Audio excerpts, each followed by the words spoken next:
Attends. Avant de démarrer cette vidéo, deux petits messages. Le premier message, il concerne les personnes qui vont regarder cette vidéo et qui ne sont pas encore abonnées à la chaîne. Alors, si c'est ton cas, n'hésite pas à t'abonner. On a un objectif, c'est 20 000 abonnés d'ici la fin de l'année 2023. Ça va être difficile, mais du coup, je compte sur toi pour t'abonner et cliquer sur la cloche de notification.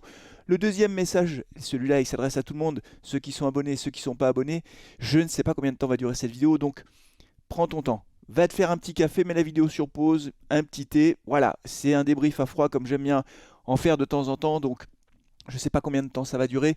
Je vais prendre mon temps, je vais revenir sur cette défaite à domicile face à Pau. Alors figurez-vous les amis que j'avais fait le débrief à chaud, mais j'aime bien de temps en temps aussi faire un débrief à froid. Et puis pour tout vous dire, j'avais prévu d'aller courir aujourd'hui.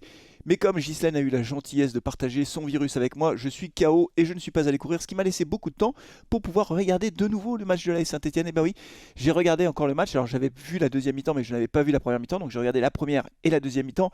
Et je crois les amis que j'ai quelques idées, quelques explications sur ce qui s'est passé et pourquoi finalement tout s'est mal embringué dans cette rencontre à partir de la 70e minute. Je vais vous en parler dans quelques instants et on va profiter de cette vidéo pour faire du tableau noir. Bah, ça fait longtemps que j'avais pas fait du tableau noir. C'est du boulot hein, les tableaux noirs, donc n'hésitez pas à liker la vidéo, ça m'encourage aussi parce que voilà, j'ai re-regardé les séquences, j'ai essayé de bien analyser les phases de jeu. Ça veut pas dire que j'ai raison, vous le savez, hein, je ne me prends pas pour ce que je ne suis pas. Je ne suis pas un grand tacticien, mais j'essaye quand même de voir et de comprendre ce qui a pu se passer sur le terrain. Et donc voilà, je crois qu'il y a des choses qui sautent aux yeux. Et en tout cas, la défaite face à Pau, je crois pouvoir expliquer au moins en partie ce qui s'est passé durant cette rencontre. Alors je reviens peut-être sur la première mi-temps que je n'avais pas eu l'occasion de voir en direct. J'ai trouvé la première mi-temps plutôt correcte en fait, hein. Franchement, il n'y avait rien à dire. Un Mouefek monstrueux. Très bon Mouefek. Ce que j'ai trouvé intéressant, c'est son abattage physique. On sait qu'il est costaud, mais ce qui est intéressant, c'est que là, il gagnait finalement ses duels. Vous savez, souvent, il est un peu à l'arraché, il est à la lutte, à l'image de son premier but, enfin du premier but, du but de Charbonnier. Il est à la limite de tomber, mais il reste debout. Et puis finalement, il arrive à tirer. Ça s'est repoussé, ça revient dans les pieds de Charbot. Et plusieurs fois dans cette première mi-temps, j'ai trouvé Mouefek extrêmement intéressant. Ce qui est intéressant avec Mouefek, c'est qu'il est capable d'aller de l'avant, c'est-à-dire de se tourner dans le sens du jeu, mais il est aussi capable de faire les efforts défensifs.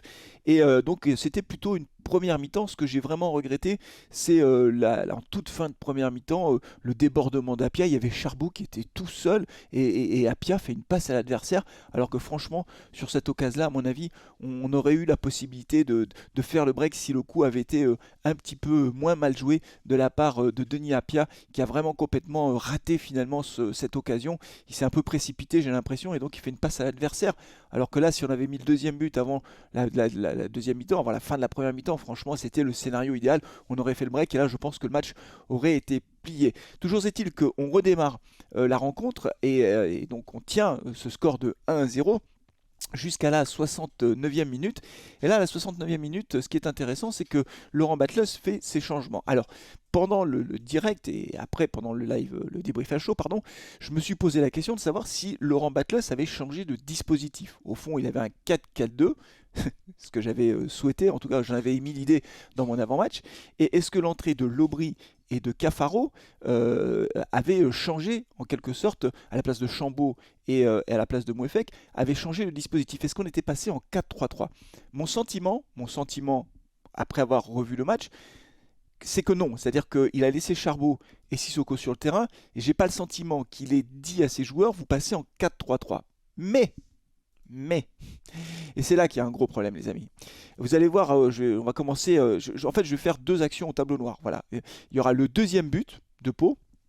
Mais avant le deuxième but de Pau, je veux partager avec vous ce premier tableau noir sur l'arrêt décisif, enfin décisif non puisqu'on a perdu, mais l'arrêt que fait Etienne Green à la 70e minute de jeu. C'est-à-dire une minute après l'entrée en jeu de Lobry et de Cafaro. Cette action, pour moi, elle dit déjà tout des problèmes qu'on a rencontrés dans cette fin de match et de positionnement de certains joueurs, et en particulier Mathieu Cafaro.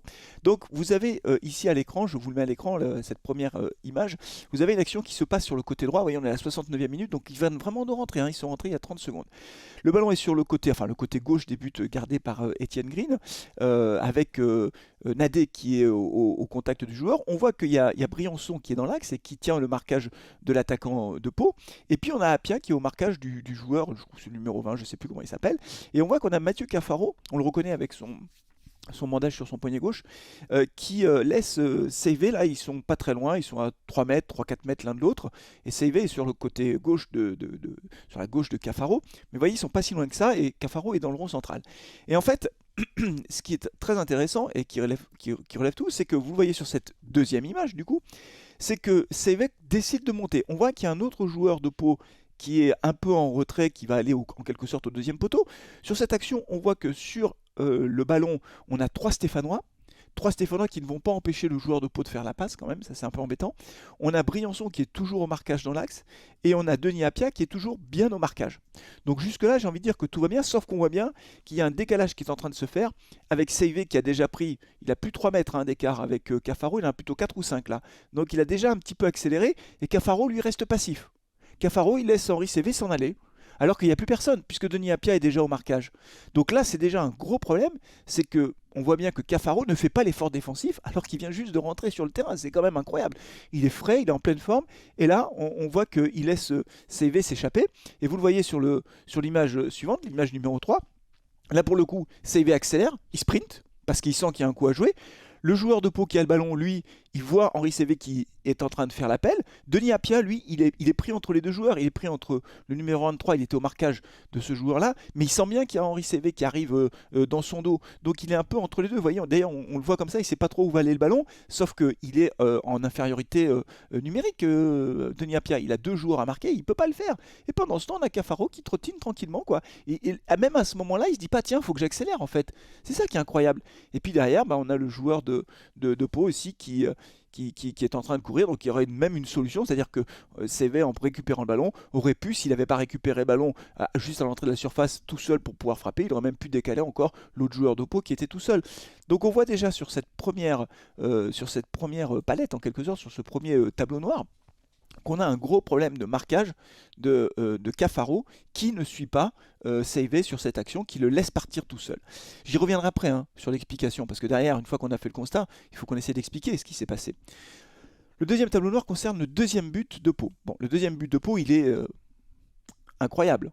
D'Almeida, il nous fait une reprise de volée, mais c'est un but magnifique. Donc vraiment bravo à lui, le ballon arrive, il se pose pas de questions, il frappe, le ballon part tout droit, petit filet imparable. Franchement, c'est un très très beau but, il n'y a rien à dire. Mais ce qui est intéressant, c'est de savoir ce qui s'est passé avant, en fait. Parce que sur la frappe en elle-même, il n'y a pas grand-chose à dire.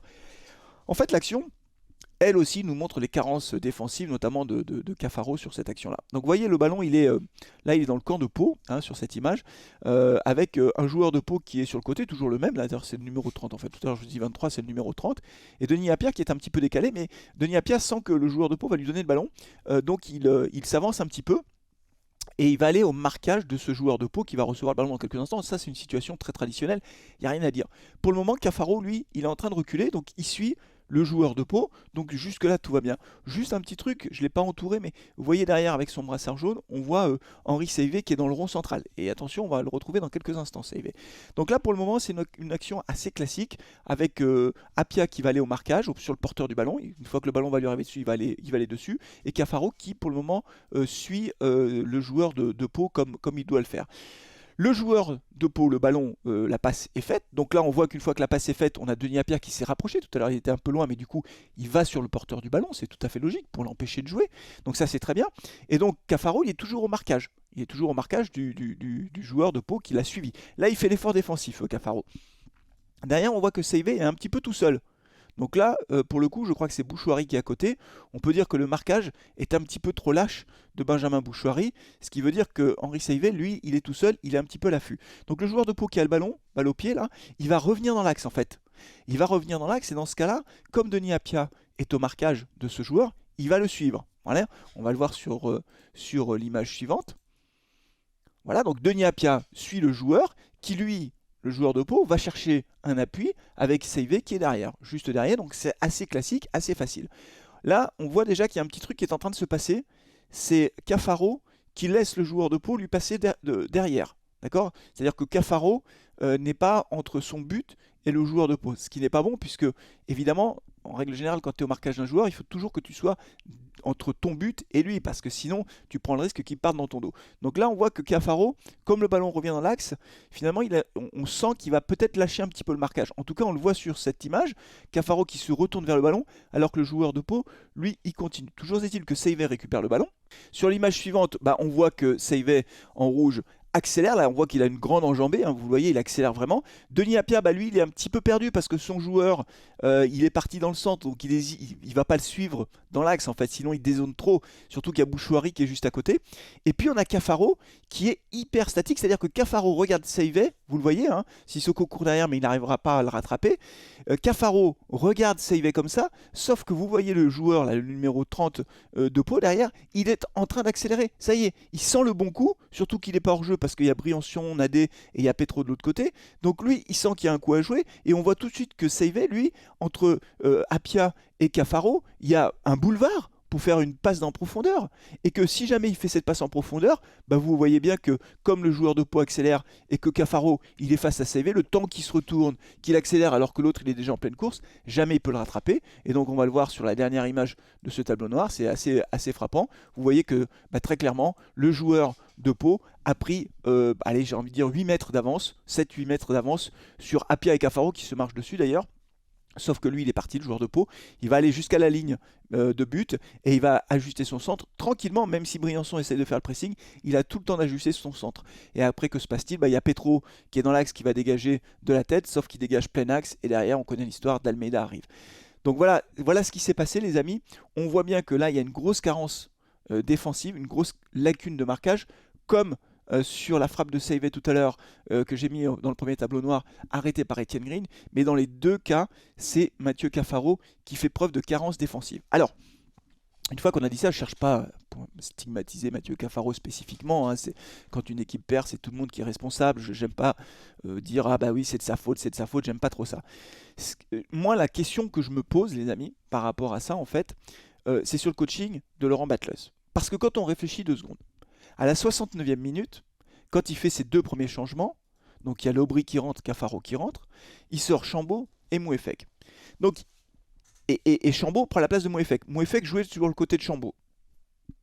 Donc il remplace un milieu qui avait fait un gros match d'ailleurs, qui fait les efforts défensifs, par Cafaro qui lui est un attaquant en fait. Cafaro joue toujours en 4-3-3. Mathieu Cafaro, il est toujours porté vers l'avant. On le voit bien là, c'est pas un défenseur, c'est même pas un milieu défensif. Donc, je ne comprends pas le coaching de Laurent Batles, qui consiste, alors que tu mènes 1-0 à 20 minutes de la fin, de remplacer un milieu par un attaquant. C'est bizarre quand même. Même si Laurent Batles dit à Mathieu Cafaro, tu restes bien au milieu, hein, tu fais les efforts défensifs. Ok, sauf que derrière, le naturel revient au galop, Chassé naturel il revient au galop, il est attaquant. Et on voit bien, spontanément, il n'est pas bien placé sur les phases défensives. Donc ce que je ne comprends pas, c'est que quand tu mènes 1-0, en plus on sentait qu'on n'était pas très bien, voilà, on s'était pas créé d'occasion en deuxième mi-temps, donc on était plutôt à l'abri, on n'était pas à l'abri d'un retour de Pau. Tu te dis à 20 minutes de la fin, on va essayer de blinder défensivement. Là, tu as l'impression qu'il fait rentrer Cafaro pour essayer de marquer un deuxième but. Alors c'était peut-être ça son objectif, mais franchement c'est très ambitieux, hein. J'avais pas l'impression qu'on avait les moyens de marquer un deuxième but aussi facilement. Moi je pense que là pour le coup, s'il fait sortir Mouefek parce qu'il est cuit, je ne sais pas pourquoi il a sorti Mouefek, peut-être que Mouefek était très très fatigué et qu'il ne pouvait pas continuer le match. S'il n'était pas très très fatigué, honnêtement sa sortie est incompréhensible, hein, parce qu'il a vraiment, ça a été le meilleur Stéphanois. Mais imaginons que Mouefek soit complètement fatigué, tu remplaces un milieu par un milieu, tu fais rentrer Fomba. Hein. Fomba il a un profil plus de milieu de terrain que d'attaquant. Donc tu fais rentrer Fomba et Lobry, et puis voilà. Mais faire rentrer Cafaro à 20 minutes de la fin alors que tu mènes que 1-0, franchement, on le voit sur ces 2 tableaux noirs, Cafaro c'est pas un défenseur, il n'a pas fait les efforts défensifs, résultat des courses, voilà, on s'est fait avoir. Alors bien sûr, sur le penalty, c'est pas de chance, le centre, on revient à ce pas de chance, quoi. Le centre, bon, claque, ça tape la main de Petro, bon. Ok, mais globalement, le coaching de Claude Puel, je ne le comprends pas. T'as l'impression qu'il ne s'adapte pas au match, en fait. Il fait ses changements mécaniquement.